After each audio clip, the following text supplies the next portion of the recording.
All Tripura government doctors অ্যাসোসিয়েশনের পক্ষ থেকে আজ বুধবার ৪ঠা সেপ্টেম্বর বেলা ১২ ঘটিকায় সাবরুম মহকুমার অন্তর্গত Manughat health and wellness centre এবং হরিণা উপস্বাস্থ্য কেন্দ্রে সংস্থার সেন্ট্রাল ওয়ার্কিং কমিটির মেম্বার এবং সাবরুমের ডাক্তাররা বিগত কিছুদিন আগে বন্যার ফলে মানুষের স্বাস্থ্যজনিত যে ধরনের সমস্যাগুলি হতে পারে সে সম্পর্কে জনগণদের সচেতনতা শিবিরের মাধ্যমে অবগত করেন এবং বিনা পয়সায় চিকিৎসা ও ঔষধ প্রদান করেন।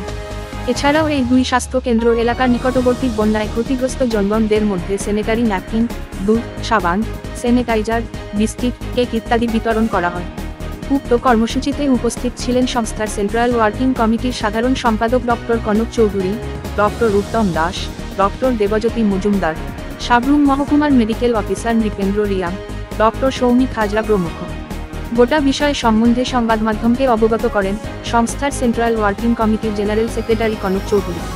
এই দুই স্বাস্থ্য শিবিরে আনুমানিক ২০০টি পরিবার চিকিৎসা এবং ত্রাণ গ্রহণ করেন।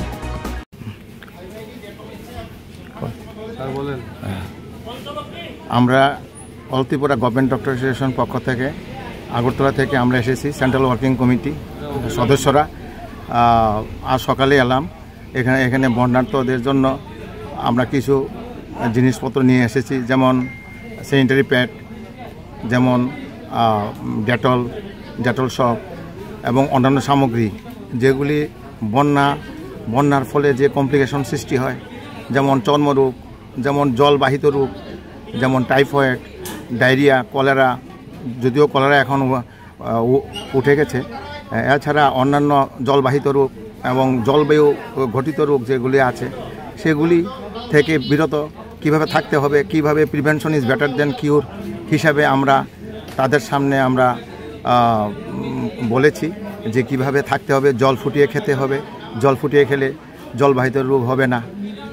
এই জন্য আমরা তাদেরকে অ্যাওয়ারনেস করেছি। সচেতনতা লক্ষ্যে আমরা একটা সংক্ষিপ্ত ভাষণ দিয়েছি এবং আমরা এর পাশাপাশি ওষুধ বিতরণ করেছি এবং ১০০ পরিবারকে আমরা স্বাস্থ্য সামগ্রীগুলা বিতরণ করেছি এবং ওষুধপত্রগুলা আমরা বিতরণ করেছি।